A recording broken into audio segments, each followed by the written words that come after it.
All right, next up on our list is the hinge constraint. Now I'm going to show you a quick example that I just put together. Now this can be a little bit tricky, so try your best to follow along here. This is basically what you get here. It's exactly like a door hinge. In our case, we have some sort of pendulum that's swinging from a cylinder.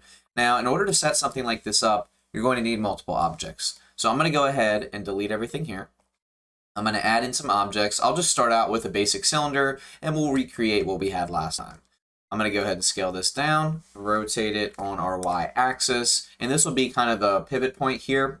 I'm going to add in another empty, so I'm going to go to Add, Empty, Arrows, okay, and I'm going to go ahead and just move this out here. Now you'll notice there's an X, Y, and a Z axis. I actually want the Z to be facing out towards where we want this to pivot. So I'm going to go ahead and rotate this as follows.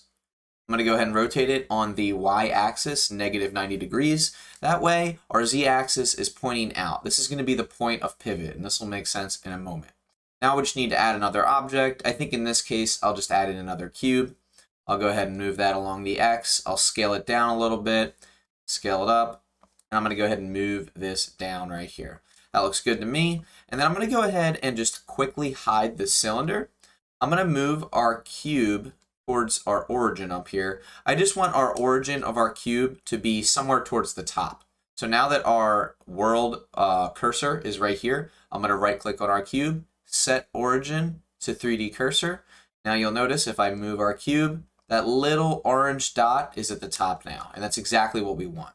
I'm going to go to my side view, try my best to kind of line this up. That looks good. I'm going to bring my cylinder back.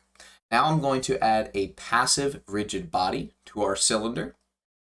I'm going to add an active rigid body to our cube, okay? Now remember, usually you want a passive to be your fixed object, and then the active will be the thing that actually moves. Now what we want to do is we want to click on our empty. This is actually going to be what holds our constraint. I'm going to go ahead and click on rigid body constraint. Instead of fixed, I'm going to switch this over to hinge. I'm going to go ahead and select my first object, which is going to be our cylinder with our eyedropper tool.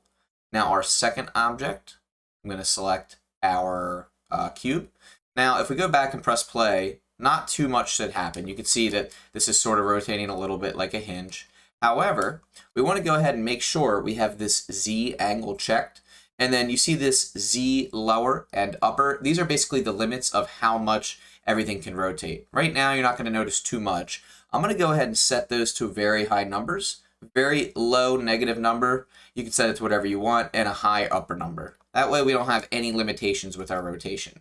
Now if we go back to frame 1, this is what's going to happen here. I'm going to go ahead and take our cube, move it off to the side here, and I just want you to watch what happens. Remember, we have our line that shows the relationship for our constraint, and if I press play, notice how we now have a hinge. Now, why is it looking kind of weird? Well, that's because of our rotation. Right now, we need to make sure that this is rotated in a way that makes sense towards our hinge. So I'm just moving this along. That looks a little bit better. If you want to go to your side view and really zoom in, you can try to fine tune it. I'm also going to switch on my random colors so you can see this effect. Now that looks a little bit more natural, kind of like a pendulum. And what's great is you could do anything you want to our cube. So if you wanted to, you could take your cube, you could subdivide it, right? You could take the bottom section right here. You could expand it, make it look like some sort of weird pendulum, right? Maybe something like that. And then we'll get out of our X-ray mode. Now you have something that looks kind of like a pendulum swinging off of our cylinder. Now this is really simple to set up. Just make sure that your axis is turned for your empty right here. This is super important or this won't work at all. And I'll show you what I mean. If I take my empty here, all right, and I go ahead and rotate it up like this, let's watch what happens. Now we get this weird swinging motion outwards. Now, if this is the effect you're looking for, that's fine. You can do that. But as soon as you turn this upright too much, you're not really going to get much, right? You might get a little bit of rotation, but you need to make sure that wherever you want that rotation to happen, the Z-axis is enabled right here.